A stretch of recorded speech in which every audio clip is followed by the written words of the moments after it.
Quatrième épisode des Uber Files. Et cet épisode est hyper important parce qu'on a auditionné Mark McGann, qui est l'ex-lobbyiste d'Uber, qui a révélé en transmettant plein de données aux journalistes le scandale des Uber Files. Il s'agit de montrer aux citoyens toute la défaillance systémique qui a fait que Uber ait pu obtenir ce qu'elle voulait au détriment des chauffeurs, des contribuables et de la démocratie même. Les règles régissant cette interaction se sont effondrées. Elles n'étaient pas adaptées à l'époque où Uber faisait sciemment un bras d'honneur aux lois de la République. Et ça nous révèle quoi? Eh bien qu'Emmanuel Macron, quand il était ministre de l'économie, a aidé la multinationale américaine Uber, qui était pourtant hors la loi, à s'implanter et se développer en France. Et ça dans l'opacité la plus totale et contre l'avis même de son propre gouvernement. Extrêmement grave. Mais l'histoire, elle commence pas là. Elle commence en 2008, figurez-vous, sous Nicolas Sarkozy, qui commande un rapport, je cite, sur la libération de la croissance à Jacques Attali. Et qui Jacques Attali va trouver comme jeune énarque pour en faire un des co-rapporteurs? Eh bien, il va choisir Emmanuel Macron. Et oui. Et dans ce rapport, il y a notamment des préconisations pour ouvrir à la concurrence le secteur des taxis au VTC et créer le statut d'auto-entrepreneur sur lequel toutes les plateformes vont se greffer.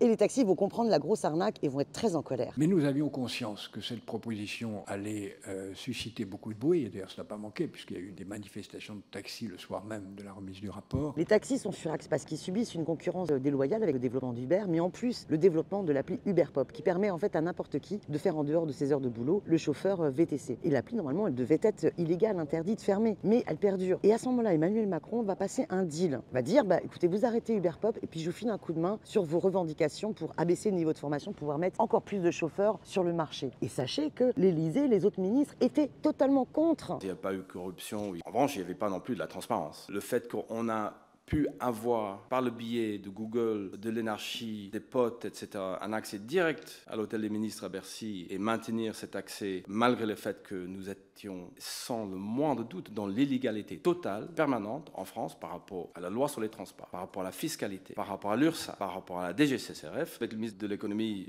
il y a eu beaucoup de contacts parce qu'on avait des fins de non-recevoir par rapport à notre désir de trouver des solutions en France à l'Élysée de l'époque. Le ministre de l'économie nous a fait comprendre que si on arrêtait ce service illégal, que le type de formation minimale qu'on demandait, qu'il allait l'obtenir pour nous dans ces discussions interministérielles avec ses homologues de Bercy et de la rue de Varennes. Alors comment Uber peut rentrer en contact avec le ministre de l'économie, alors que c'est une plateforme qui est hors la loi? Comment ce lobbying va pouvoir passer? Il va y avoir plusieurs acteurs extrêmement importants, dont l'ex-directeur adjoint de cabinet d'Emmanuel Macron, c'est monsieur Emmanuel Lacresse, aujourd'hui d'ailleurs député Renaissance. Google, qui avait investi 250 ou 300 millions de dollars, nous a mis à disposition leur carnet d'adresses. Mon homologue chez Google, Rachel Whetstone, une amie intime du Premier ministre, donc elle donne instruction à celui qui pilotait les affaires publiques pour Google en France à l'époque, Francis Donat, qui lui envoie un email au DIRCAB adjoint du ministre de l'économie, donc Emmanuel Lacresse. Francis dit à Lacresse, Travis Kalanick est à Paris, que le ministre peut le voir. La réunion a eu lieu 2 jours plus tard entre Kalanick, moi-même, Emmanuel Macron, le ministre de l'époque, son directeur de cabinet adjoint Lacresse,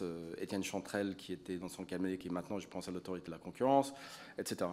1er octobre 2014, dans son bureau à Bercy. Et donc c'était la première rencontre et le premier contact entre Uber et le ministre de l'époque. On a eu cet accès grâce à Google. Alors les macronistes prétendent qu'Emmanuel Macron, en tant que ministre de l'économie, était dans son rôle. Mais sauf que c'est pas lui qui avait la responsabilité de la question des transports. Et puis surtout, il fait tout ça dans une opacité totale, contre l'avis des autres membres du gouvernement, sans aucun débat démocratique. C'est un vrai problème. La République, des lobbies, non. Il faut la séparation des lobbies et de l'État. Ici en France et dans d'autres pays, l'État avait, je dis ça avec beaucoup de respect, avait tendance à abdiquer son devoir face à la pression d'Uber et de ses amis influents. En quoi ça sert la démocratie de cacher des rencontres avec des dirigeants d'entreprise? Oui, c'est un vrai problème démocratique. Et en plus, alors, les macronistes veulent nous faire croire qu'ils font tout ça pour créer des emplois. Mais en fait, il ne s'agit pas d'emplois, il s'agit de précarité. Nous avons dit à M. Macron qu'on allait créer des dizaines de milliers d'opportunités économiques. Non pas d'emplois. Ce ne sont pas des emplois. Donc je suis personne pour interpeller le président de la République, mais je vous demande simplement de reconnaître que ce ne sont pas des emplois. Uber ne crée donc pas de l'emploi, mais de la précarité. Et c'est pour ça qu'il y a des batailles pour la requalification en salariés des livreurs, des chauffeurs, de tout un tas de travailleurs ubérisés. Et d'ailleurs, Leila Chaibi, notre collègue députée européenne, a obtenu du Parlement européen qu'ils prennent position pour une directive européenne de présomption de salariat, c'est-à-dire qui imposerait à l'ensemble des plateformes de requalifier en salariés leurs travailleurs. À elle, si elle estime que ce sont des indépendants, de faire la démonstration de la preuve. Donc ça inverse complètement la situation. Mais sachez, quel est le pays qui essaye de torpiller qui est cette directive européenne? Eh bien la France. Et cette fois-ci encore, dans l'opacité la plus totale. Comment est-ce possible que le fer de lance de ceux qui cherchent à vider de son sens la directive européenne sur les travailleurs des plateformes,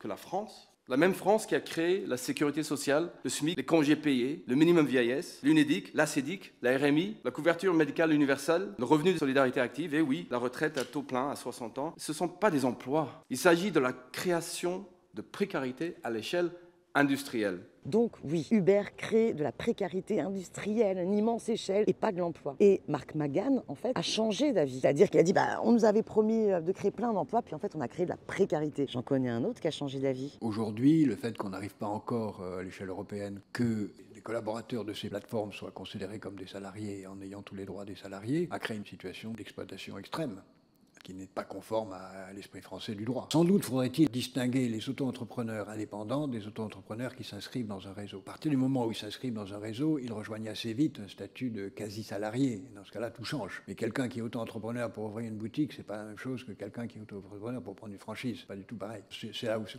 trouve la frontière. Et oui, c'est Jacques Attali qui a changé d'avis. Il estime qu'en fait, les travailleurs des plateformes sont des faux indépendants, que la plateforme abuse de ce statut d'auto-entrepreneur. Et c'est pour ça qu'il veut la présomption de salariat. Donc c'est super important que la France ne torpille pas cette directive européenne, mais au contraire la soutienne. Et il devrait y avoir un débat à l'Assemblée nationale de manière transparente. Ça suffit de défendre les intérêts d'Uber. Je ne vois pas pourquoi on va vraiment se plier en quatre pour défendre les plateformes comme Uber. Essentiellement, nous mentions au fisc en France. Je demande à la France, avec beaucoup de respect et beaucoup d'humilité, de soutenir la version du Parlement européen pour l'encadrement, la réglementation des travailleurs des plateformes en Europe. L'enquête parlementaire doit se poursuivre parce qu'on n'a pas levé toutes les zones d'ombre sur la période 2014-2016-2017. Comment est-ce qu'Emmanuel Macron a à ce point-là aidé Uber? Et on veut pouvoir auditionner les membres de son cabinet de l'époque. Monsieur Emmanuel Lacresse, aujourd'hui député, ou monsieur Alexis Collère. Et ça, les macronistes n'en veulent pas. Et là-dessus, vous pouvez compter sur moi pour me battre. Il faut absolument qu'on puisse les auditionner. Et puis, sur la période actuelle, ça serait pas mal qu'Emmanuel Macron écoute cette fois-ci les conseils de Mark McGann et qu'il soutienne cette directive présomption